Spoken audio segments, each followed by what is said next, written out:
Class లో December prelims mains కొత్త class start అవుతుంది. ఈ నెంబర్ కి కాల్ చేసి రిజిస్టర్ అవ్వండి. లిమిటెడ్ సీట్సే ఉన్నాయి. పల్నాడు జిల్లా గురజాల మండలం పులిపాడు గ్రామంలో విషాదం చోటు చేసుకుంది. బస్సు డ్రైవర్ నిర్లక్ష్యంతో 2 ప్రాణాలు నీటిలో కలిసిపోయాయి. చనిపోయిన వారిలో 5వ తరగతి విద్యార్థి ఉండటం కన్నీరు పెట్టిస్తోంది. ఓ స్కూల్ బస్ పులిపాడు గ్రామం నుండి స్కూల్ విద్యార్థులతో దాచేపల్లికి వెళ్తుంది. ఆ సమయంలో స్కూల్ బస్ రేడియేటర్ లో మంటలు చెలరేగాయి. దీంతో విద్యార్థి సుభాష్ ను పిలిచి నీళ్లు తేవాలంటూ పక్కనే ఉన్న కుంట దగ్గరికి పంపించాడు. అయితే ఆ విద్యార్థి డబ్బా తీసుకుని పొలంలో ఉన్న కుంట దగ్గరికి వెళ్లాడు. అక్కడ డబ్బాలో నీళ్లు నింపుతూ విద్యార్థి కుంటలో జారిపడ్డాడు. ఈత రాకపోవడంతో కేకలు వేస్తూ నీళ్లలో మునిగిపోయాడు. దీంతో అతన్ని కాపాడటానికి బస్సు క్లీనర్ అక్కడికి వెళ్లాడు.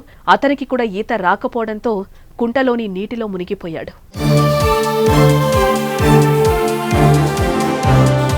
చూస్తుండగానే నిమిషాల వ్యవధిలో ఇద్దరు కుంటలోని నీటిలో మునిగి చనిపోయారు. దీంతో తీవ్ర విషాద ఛాయలు అలుముకున్నాయి. విద్యార్థి తల్లిదండ్రులు కన్నీరు మున్నీరవుతున్నారు. స్కూల్కు వెళ్లిన అబ్బాయి ఇలా అర్థాంతరంగా చనిపోవడాన్ని వారు తట్టుకోలేకపోతున్నారు. అటు క్లీనర్ కుటుంబంలో కూడా విషాద ఛాయలు అలుముకున్నాయి. డ్రైవర్ నిర్లక్ష్యం కారణంగానే 2 ప్రాణాలు పోయాయని స్థానికులు ఆగ్రహం వ్యక్తం చేస్తున్నారు.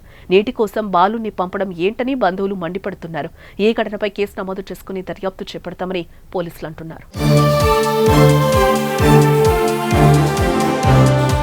శ్రీ చైతన్య టెక్నో స్కూల్ దాచేపల్లిలో ఉన్న స్కూల్ కి పిల్లల్ని తీసుకెళ్తూ యథావిధిగా స్కూల్ బస్ వెళ్ళడం జరిగింది. ఆ టైంలో పుల్లిపాడు రోడ్ లో రేడియేటర్ లీక్ అవుతుందని చెప్పి డ్రైవర్ బస్ ఆగిపోయింది. ఆగిపోయిన తర్వాత క్లీనర్ వాటర్ తీసుకొని రావడానికి బాటిల్స్ తో వచ్చున్నాడు.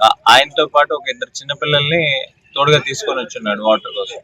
ఆ తర్వాత ఈ నర్సరీ ఏదైతే ఉందో ఈ నర్సరీ దగ్గర ఈ ఇంకుడు గొయ్యిలాగా ఒకటి పెట్టుకుని ఉన్నారు వాటర్ ని స్టోర్ చేసుకోవడానికి. అందులో మంచి వాటర్ ఉంటది కదా, దొరుకుతుంది అని చెప్పి క్లీనర్ వాటర్ కోసం దిగాడు. దిగి తీసిచ్చే క్రమంలో ఆ పిల్లోడిని తీసుకొని అందుకోమని చెప్పగానే ఆ పిల్లోడు షూ వేసుకొని ఉండడం వల్ల కిందకి పట్టా మీదకి రావంగానే జారిపోయాడు పిల్లోడు.